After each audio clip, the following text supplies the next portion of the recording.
Welcome to S9 TV. ముందుగా headlines చూద్దాం.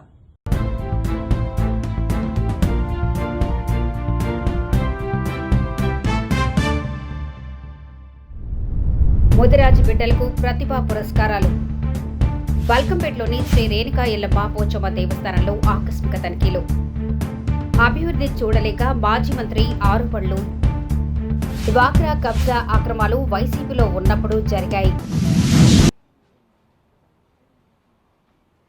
ఆదిలాబాదులో జరుగుతున్నటువంటి అభివృద్ధి కార్యక్రమాలని చూడలేక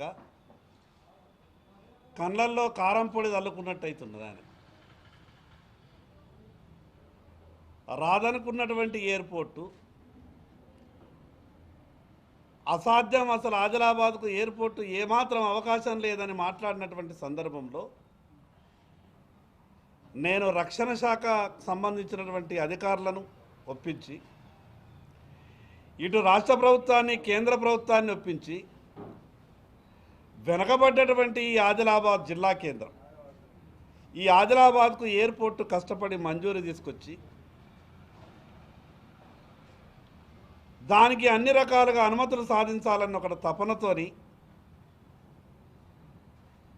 ప్రజలు ఇచ్చినటువంటి ఈ అవకాశం ద్వారా నేను ఆదిలాబాద్ ప్రజల గొంతుకై నా ఆదిలాబాద్ బాగుపడాలని, ఆదిలాబాద్కు ఎయిర్పోర్ట్ వస్తే తద్వారా ఆదిలాబాద్ అంతా కూడా అభివృద్ధి జరుగుతుంది, ఇక్కడ పారిశ్రామిక వాడ రావాలని, ఇక్కడ రైల్వే లైన్ రావాలని, ఈ ఆదిలాబాద్కు రోజుకు ఒక 100 మంది నా దగ్గర ఏదైనా ఉపాధి ఇప్పియమని వస్తారు.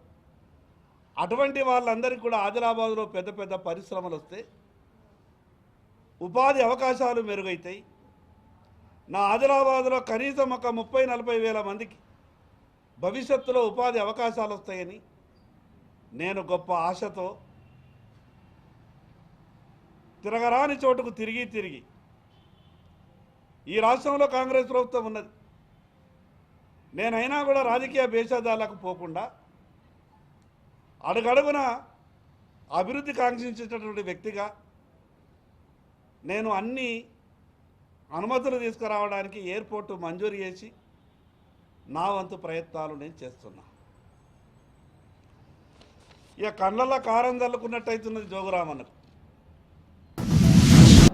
ఈ ప్రెస్ మీట్ సంబంధించి నేను మాట్లాడే మాటలు పార్టీకి సంబంధించింది కాదు, నా వ్యక్తిగతంగా నేను మాట్లాడుతూ ఉన్నా. ముందర అది మీరు ముందర అందరికి తెలియజేసుకుంటా ఉన్నా. వ్యక్తిగత కారణాలు కొన్ని ఉన్నాయి కాబట్టి మాట్లాడుతూ ఉన్నా. గత ఎలక్షన్స్ అయిపోయిన తర్వాత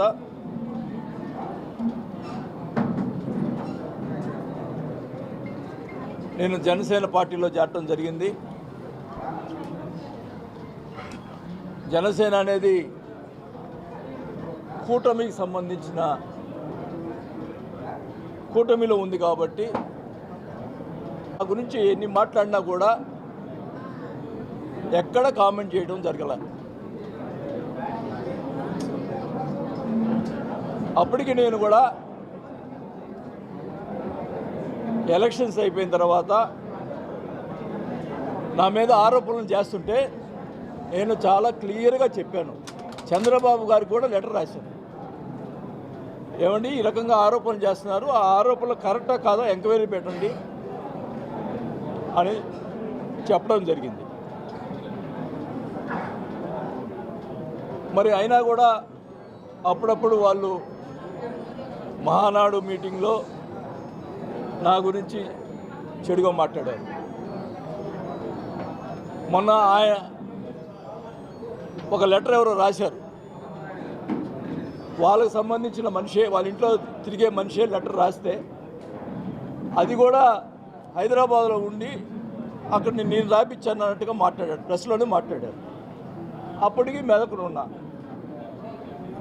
నేను అడుగుతా ఉన్నా, ఆ రాసిన వ్యక్తిని పట్టుకున్నారు. పట్టుకొని ఇంటికి తీసిపోయి అసలు నిజంగా ఆ రకంగా రాసిన వాళ్ళని ఎవరన్నా ఇంటికి తీసుకుపోతారా? ఇంటికి తీసిపోయి రాజీ చేసుకోవటం అనేది ఎక్కడైనా జరుగుతుందా? అంటే నువ్వు ఒప్పుకున్నట్ట? ఆ లెటర్ని నువ్వు ఒప్పుకున్నట్ట నేను అడుగుతా ఉన్నాను. ఫస్ట్ ఇదంతా నా వ్యక్తిగతం చెప్తున్నాను, నా పార్టీకి సంబంధించి.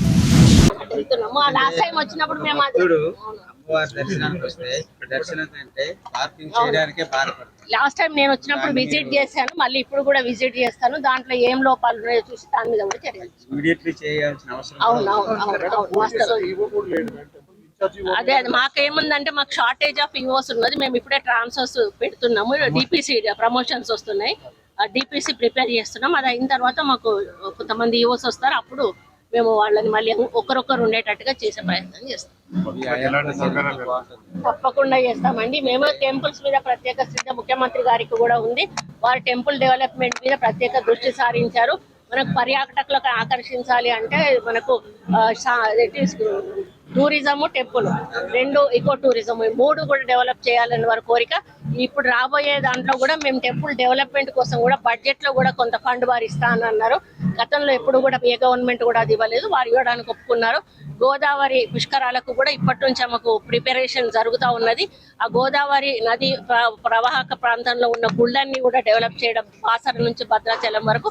మళ్ళీ నెక్స్ట్ వచ్చే కృష్ణా దానికి కూడా తర్వాత మేము ఉన్న పుష్కరాలు ఎలాగా జరిగాయో చూసారు మీరు, సరస్వతివి. అదేవిధంగా సమ్మక్క సారలమ్మ జాతర ఎలా జరిగిందో చూసారు. అదే పద్ధతిలో రేపు గోదావరి పుష్కరాలు, కృష్ణా పుష్కరాలు కూడా బ్రహ్మాండంగా తెలంగాణలో చేయబోతున్నామని తెలియడానికి సంతోషిస్తాం. నా పేరు ప్రొఫెసర్ నీలా రాములు ముదిరాజ్. ముదిరాజ్ ప్రగతి ట్రస్ట్ భవన్ తరఫున విద్యా సాంస్కృతిక విభాగం తరఫున నేను సత్కారాలు నిర్వహించాలని, పిహెచ్డి విద్యార్థులకు సత్కారం చేయాలని, సన్మానం చేయాలని, వాళ్ళకి పారితోషిక ఇవ్వాలని నిర్ణయించాము. గత 3 సంవత్సరాలలో జరిగినటువంటి పిహెచ్డి సాధించిన విద్యార్థులకు, అలాగే గత 2 ఏళ్ళుగా ఐఏఎస్ లాంటి ఐఆర్ఏఎస్ లాంటి ఉద్యోగాలు సాధించినటువంటి వాళ్ళకి, రాష్ట్ర స్థాయిలో గ్రూప్ 1 సాధించినటువంటి వాళ్ళందరికీ కూడా ప్రోత్సాహకాలతో పాటు సత్కారం ఇవ్వాలనుకుంటున్నాం. అట్లాగే ఐఐటీలలో కొంతమంది రాష్ట్ర స్థాయిలో జరిగిన పోటీ పరీక్షలకు ఎగిన వాళ్ళకు కూడా ప్రోత్సాహకాలు ఇవ్వాలని కోరుకుంటున్నాము. వాళ్ళందరినీ 15వ తేదీలోగా అప్లికేషన్ పంపించి ఈ కార్యక్రమాన్ని సద్వినియోగం చేసుకోవాలని కోరుకుంటున్నాం. అట్లాగే నేషనల్ లెవెల్లో ఇన్స్టిట్యూషన్స్లో కూడా పేద విద్యార్థులు చాలామంది సీట్లు సాధించారు. వాళ్ళకు కూడా సత్కారాలు చేయాలని కొంత పారితోషికం ఇవ్వాలని నిర్ణయించాము. ఈ కార్యక్రమానికి గాను మన రాష్ట్ర ముఖ్యమంత్రి వారి గారు రావడానికి అంగీకరించినారు. అట్లాగే వాకిటి శ్రీహరి గారు, రాష్ట్ర ముఖ్యమంత్రి మాతరపున మంత్రి గారు, అట్లాగే డాక్టర్ బండా ప్రకాష్ గారు, డిప్యూటీ చైర్మన్ కౌన్సిల్, అలాగే రాజేంద్ర గారు, ఈటల రాజేంద్ర గారు ఎంపీ గారు, అట్లాగే బొర్రా జ్ఞానేశ్వరి గారు కూడా ఈ కార్యక్రమానికి వస్తున్నారు. ముదిరాజు ప్రముఖులందరూ కూడా దీన్ని ప్రోత్సహిస్తున్నారు. వాళ్ళు కూడా తోచిన విధంగా సహాయం చేస్తున్నారు. ఈ కార్యక్రమాన్ని ముందుకు తీసుకుపోవడానికి ఒక్కసారే కాదు, ప్రతి సంవత్సరం ఈ కార్యక్రమంగా దీన్ని మేము చిత్రీకరిస్తున్నాము. అందువల్ల అందరూ కూడా దయచేసి నిర్వహించుకొని డెడ్లైన్ లోపల అప్లికేషన్ పంపించి ఆ 23 జరిగేటువంటి కార్యక్రమాన్ని సద్వినియోగం చేసుకోవాలని కోరుకుంటున్నాను. ఇంతటితో వార్తలు సమాప్తం. మరిన్ని అప్డేట్స్ కోసం చూస్తూనే ఉండండి S9 టీవీ న్యూస్.